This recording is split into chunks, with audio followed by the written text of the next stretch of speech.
wabarakatuh, saudara sekalian. Ya, selamat pagi Bapak Ibu yang dikasihi oleh Tuhan Yesus Kristus, jemaat Tuhan. Mari kita akan masuk di dalam saat teduh pagi dan kita akan masuk di dalam doa.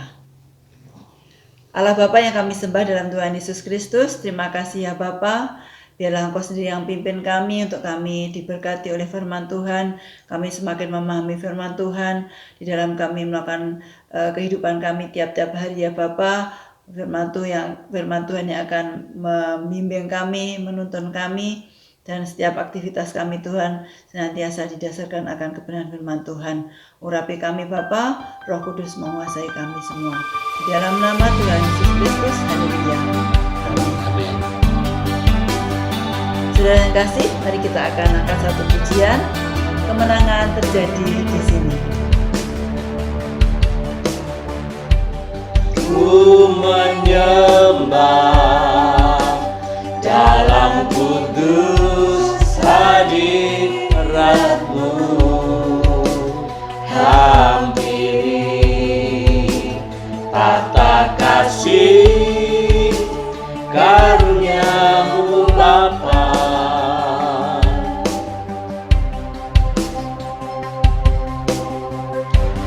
Kekuatanku hanya dalam hadirat-Mu, Yesusku, hanya Kaulah segalanya.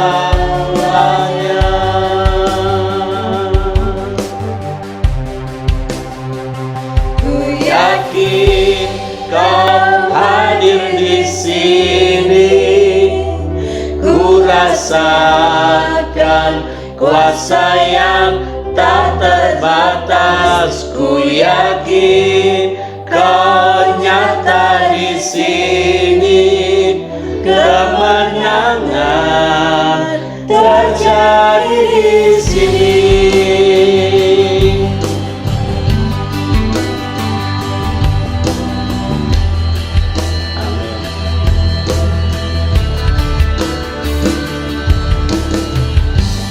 Ku menyembah dalam kudus hadirat-Mu, hampiri tata kasih karunia-Mu Bapa.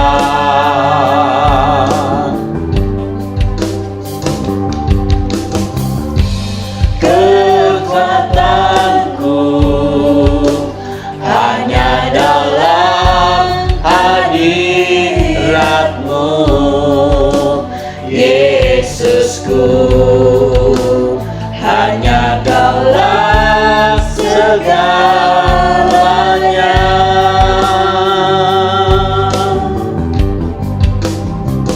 Ku yakin Kau hadir di sini, ku rasakan kuasa yang tak terbatas.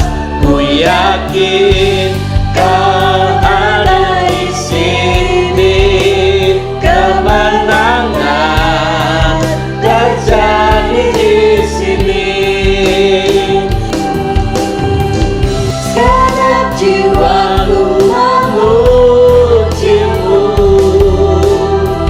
sungguh besar Kau Yesusku. Segenap hatiku menyembah-Mu. Kau besar, Kau besar, Kau besar, Kau besar.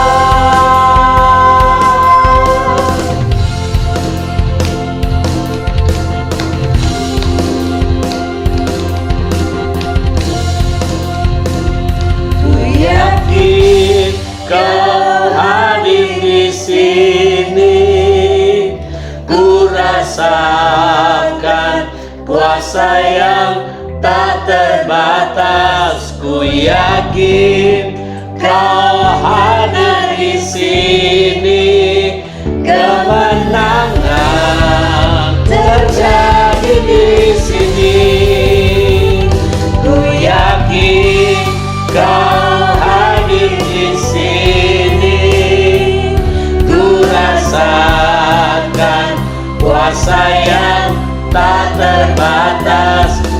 yakin Kau ada di sini. Kemenangan terjadi di sini. Kesembuhan terjadi di sini. Kelepasan terjadi di sini.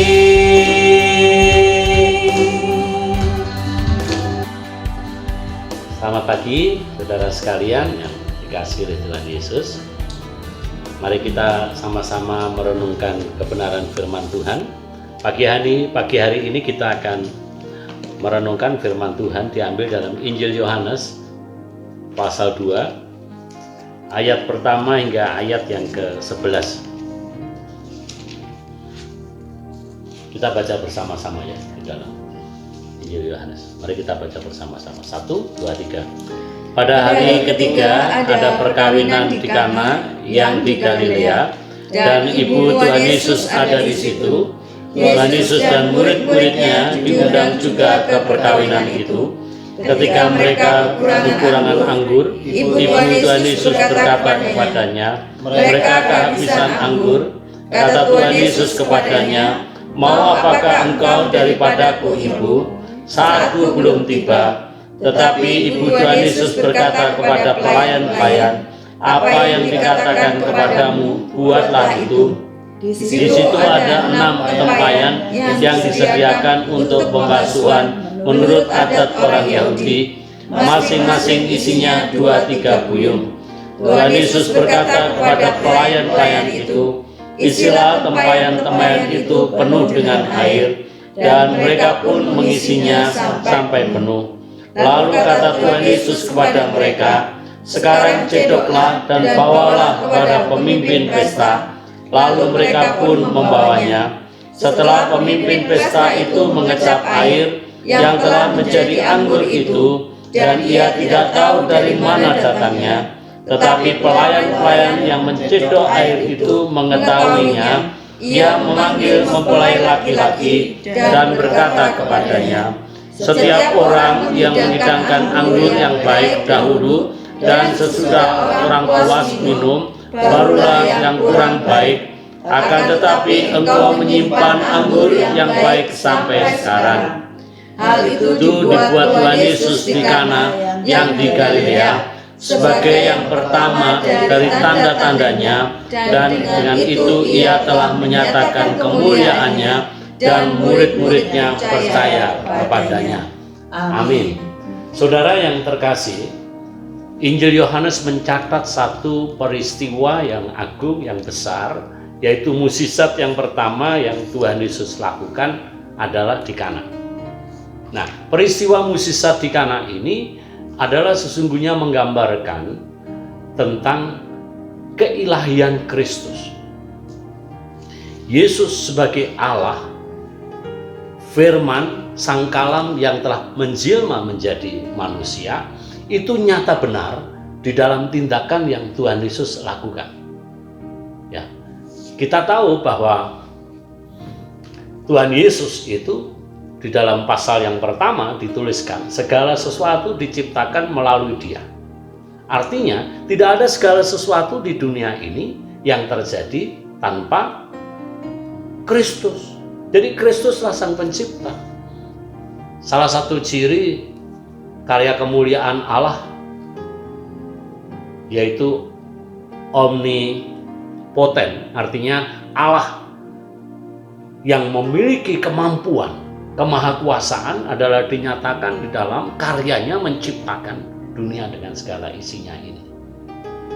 Nah, Tuhan Yesus itu menunjukkan bagaimana Kristus itu mampu ya mengubah air menjadi anggur. Jadi ini suatu wujud yang berbeda sama sekali. Ya.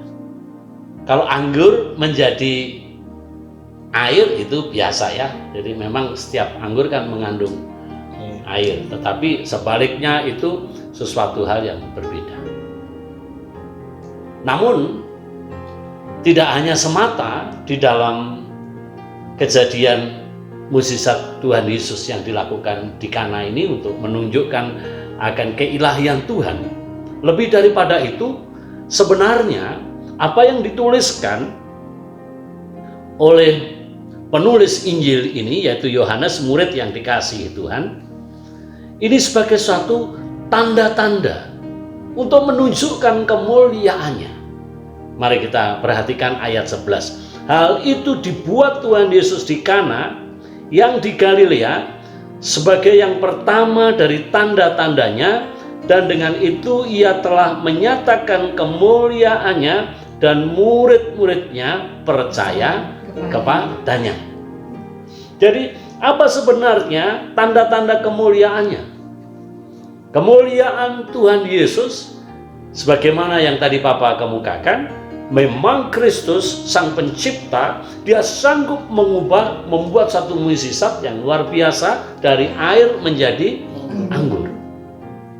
Tetapi sesungguhnya kemuliaan yang Tuhan Yesus ingin nyatakan adalah Kristus itu sang firman.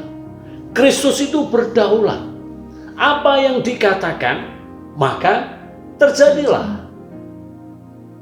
Keberadaan Tuhan Yesus itu sangat dikenali oleh ibunya. Sehingga betul apa yang digambarkan, apa yang dituliskan di dalam Injil Yohanes, bahwa sang firman itu pada mulanya firman, dan firman itu bersama-sama dengan Allah, dan firman itu adalah Allah. Jadi Tuhan Yesus itu bukan semata figur atau gambaran tentang Allah, bukan. Tapi Kristus itu adalah real, dia adalah Tuhan. Ya. Nah, di sini kita melihat bagaimana pada saat permasalahan terjadi oleh karena memang rupanya pesta ini sedang kehabisan anggur. Ya, anggur itu menjadi satu minuman pesta yang sangat penting. Jadi kalau anggurnya habis, maka suasana pestanya pun juga tidak hanya menjadi kacau, tentu keluarga atau tuan rumah pun juga merasa malu karena terutama terhadap undangan yang banyak ya. Tapi mari kita lihat, kita bukan masuk ke arah sana, kita lihat bagaimana Tuhan Yesus menyatakan kemuliaannya itu. Jadi kemuliaan memang Kristus yang digambarkan sebagai pribadi Tuhan yang berdaulat sang pencipta. Dan itu nyata sekali. Firman-Nya itu penuh kuasa, dan Ibu Maria itu tahu persis. Sehingga di dalam bagian firman Tuhan dikatakan, saat sebenarnya Tuhan Yesus menolak karena memang waktunya belum tiba. Kata Tuhan Yesus kepadanya, ayat 4, "Mau apakah engkau daripadaku, Ibu? Saatku belum tiba." Tetapi ini saya melihat ya, Papa melihat memang Bunda Maria itu pasti sudah mengenali ya, mulai proses kelahirannya ya, itu memang ajaib luar biasa ya. Dan ini juga keluarga yang sangat sangat teduh, sangat damai. Saya yakin bahwa dalam keluarga Tuhan Yesus bersama ibunya itu tidak pernah ada satu permasalahan atau konflik, bantah-bantahan sebagaimana keluarga yang banyak kita saksikan ya, banyak pertengkaran. Jadi Maria itu selalu menyimpan segala sesuatu apa yang dilihat, disaksikan, dialami ya, mulai dari bayi Kristus sampai Tuhan Yesus itu didampingi. Kita lihat ibunya sangat setia sekali ya, mendampingi. Dan mukjizat yang pertama, hati Maria ini juga sungguh hati yang penuh dengan kasih.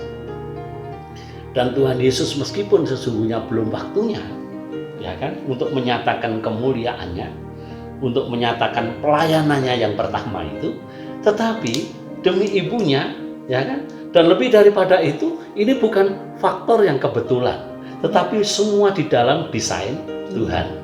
Jadi salah satu tanda yang ingin diungkapkan untuk membuktikan bahwa Kristus itu adalah firman yang menjadi manusia, yaitu dia berdaulat apa? Untuk menyatakan karya ciptaannya itu secara nyata. Betul ya? Tapi kuasanya itu yang memang betul Tuhan Yesus itu pribadi Allah yang berkuasa, itu dari mana? Dari firman-Nya itu. Dan ibunya akhirnya dia tidak membantahnya, tetapi langsung menghubungi sang pelayan, kan? Ya, indah sekali ini. Dikatakan apa di situ? Ibunya katakan apa? Tetapi Ibu Yesus berkata kepada pelayan-pelayan, ayat 5, apa yang dikatakan kepadamu, buatlah itu. Nah, ini menjadi satu poin penting yang ingin Papa sampaikan di sini ya. Bahwa hidup kita ini sesungguhnya amat sangat dipengaruhi, fundamental yang utama dan terutama bagi kita adalah mengikuti firman Tuhan. Firman Tuhan itu jangan hanya dilihat satu tulisan hitam putih di dalam Alkitab, tapi begitu kita memperhatikan firman ini adalah sebenarnya satu gambaran terhadap pribadi Tuhan sendiri. Jadi ketaatan terhadap firman itu sesungguhnya adalah kita lakukan semata motivasinya karena kita mentaati akan pribadi Tuhan Yesus. Apa yang Tuhan Yesus lakukan?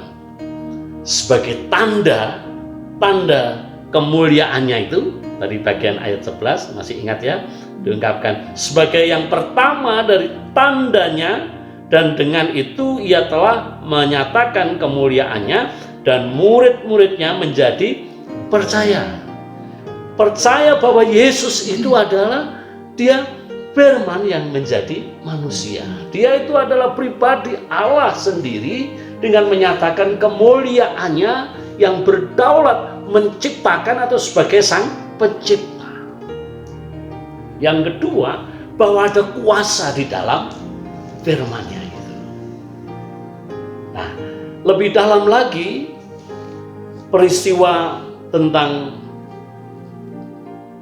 mukjizat di Kana ini sebenarnya tidak hanya semata menggambarkan akan kedaulatan Tuhan Yesus yang mengubah air menjadi anggur, yang menyatakan ini gambaran tentang Kristus sebagai pribadi yang berdaulat, tetapi anggur itu tidak hanya ini untuk kepentingan yang sesaat pada saat itu untuk supaya tuan rumah tidak dipermalukan, tapi ini gambaran tentang apa?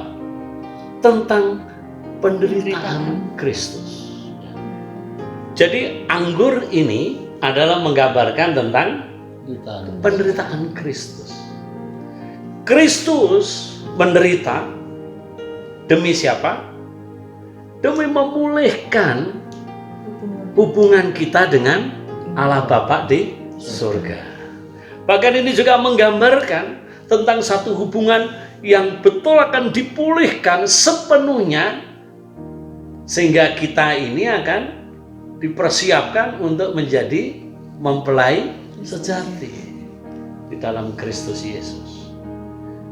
Dan untuk itulah maka Tuhan Yesus harus mengalami penderitaan.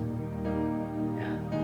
Jadi betul anggur ini, Rasul Paulus katakan, ini adalah satu lambang perjanjian baru. Gitu. Jadi anggur menggambarkan di mana sukacita Tuhan untuk melakukan kehendak Bapa meskipun harus menderita. Karena inilah sebenarnya satu covenant yang baru, satu perjanjian yang baru.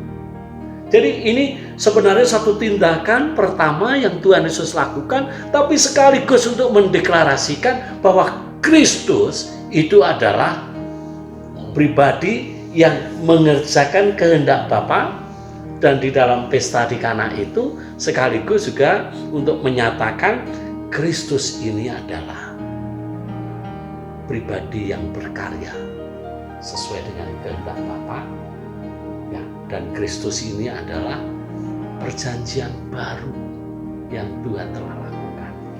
Jadi ini satu hal yang sungguh sangat indah sekali. Bagaimana Tuhan Yesus sungguh memperhatikan sehingga semua apa yang Tuhan Yesus lakukan, peristiwa di dalam peristiwa pesta di Kana ini menggambarkan akan kasih perhatian Tuhan yang luar biasa. Jadi apa yang bisa kita responi di sini? Pertama, kita harus tetap pegang teguh akan firman Tuhan. Dalam kondisi kesulitan apapun, yang kita ingat jangan masalahnya, tapi yang kita ingat adalah kuasa Tuhan. Karena itu kita harus lebih taat kepada firman-Nya, supaya kita dengan hati yang terbuka dan penuh dengan penyerahan kepada Tuhan, sehingga karya pertolongan Allah itu nyata di dalam kehidupan kita. Ini penting sekali. Dan kita pun juga harus siap menghadapi dalam mengiring Tuhan. Karena sesungguhnya pesta itu pasti simbol satu kebahagiaan. Anggur itu simbol satu perayaan. Tapi juga anggur sekaligus menggambarkan tentang darah Kristus, pengorbanan, kematian, penderitaan. Kita juga di sini dipanggil tidak semata untuk maksudnya tetap bersukacita untuk tidak menghadapi permasalahan, bukan di situ. Sebaliknya, kita ini apapun yang kita hadapi, kalau kita pegang teguh firman Tuhan, kita tahu langit bumi akan lenyap, tetapi firman-Mu tinggal tetap. Ya. Apapun yang terjadi, suasana pesta, sukacita itu harus tetap melingkupi di dalam kehidupan kita. Meskipun kita harus mengalami begitu banyak kesulitan pergumulan. Jadi ini satu gambaran yang begitu indah yang diungkapkan, lambang perjanjian baru Tuhan Yesus telah kerjakan. Kita yakin dan percaya, pegang teguh firman Tuhan. Kita juga yakin Tuhan akan menyertai, Tuhan akan tetap memberikan sukacita meskipun kita menghadapi banyak pergumulan. Karena apa? Karena yang kita lakukan, kita juga harus mengambil bagian untuk mempermuliakan nama Tuhan. Tanda-tanda kita sebagai anak-anak Tuhan, kita tidak boleh kehilangan sukacita. Rasul Paulus katakan apa? Bersukacitalah senantiasa. Itu artinya kita ini di dalam suasana kayak minum anggur penuh dengan kegembiraan. Meskipun sebenarnya cawan itu juga melambangkan penderitaan, ya. Sehingga jangan situasi kondisi mengubah kesetiaan kita terhadap firman Tuhan. Sehingga kita harus tetap teguh mengikuti, karena penderitaan kita juga menjadi bagian untuk kita mempermuliakan Tuhan. Bersyukur kita ini mempermuliakan Tuhan, tidak dipengaruhi situasi, kondisi, dan keadaan. Tetapi apapun, iman kita melebihi segalanya. Tuhan Yesus memberkati. Mari kita berdoa. Bapa Surgawi, kami mengucap syukur Tuhan. Kami sungguh terbatas di dalam memahami kebenaran firman-Mu, karena banyak hal penuh dengan simbol-simbol makna yang kami tidak mampu untuk menjangkaunya. Tetapi kami yakin kuasa Roh Kudus akan menerangi, bahkan menyempurnakan kami untuk memahami dan kami terapkan di dalam kehidupan kami setiap hari. Terima kasih Bapa. Kami sepenuhnya berserah kepada Engkau, supaya di dalam kondisi yang kami hadapi, di dalam kesulitan, bahkan di dalam kekurangan, kami sungguh tetap memperhatikan dan berpegang teguh pada kebenaran firman-Mu dan melakukan apa yang Engkau firmankan. Kami percaya Bapa, tidak hanya kami diberi kemampuan untuk menghadapi semuanya, tetapi kami yakin pertolongan-Mu nyata di dalam kehidupan kami. Bahkan kami tidak hanya dimampukan untuk melalui segala pergumulan yang kami hadapi, tapi lebih daripada itu ya Bapa, kami boleh mempermuliakan nama Tuhan. sehingga di dalam segala sesuatu yang kami hadapi, kami tetap sukacita, kami tetap meluhurkan nama-Mu, dan dengan demikian ya Bapa, nama Tuhan dipermuliakan di atas segala-galanya. Terima kasih Tuhan Yesus, kami percaya Engkau adalah anggur yang tidak pernah berubah. Dari dulu, sekarang, sampai selama-lamanya. Kualitas anggur di dalam Kristus Yesus yang Engkau nyatakan adalah suatu lambang darah Engkau yang kudus ya Tuhan. Kami bersyukur sebagai gereja-Mu karena kami telah dipersekutukan tidak hanya dengan tubuh Engkau, tetapi juga dengan darah Engkau. Terima kasih Bapa, sungguh makna yang begitu dalam, dan kiranya Tuhan terus mengajari kami dengan kebenaran demi kebenaran, supaya kemampuan kami boleh ditingkatkan, hikmat makrifat kami boleh ditambahi, sehingga kami boleh menjalani kehidupan ini dengan hikmat pertolongan Tuhan sendiri. Di dalam nama Tuhan Yesus Kristus, kiranya damai sejahtera di dalam Engkau tetap melingkupi di dalam kehidupan kami. Mari kita yang diberkati Tuhan bersama-sama katakan haleluya, amin. Bapa, terima kasih. Bapa, terima kasih. Bapa di dalam surga, ku berterima kasih. Amin. Amin. Yesus berkati, Pak. Terima kasih.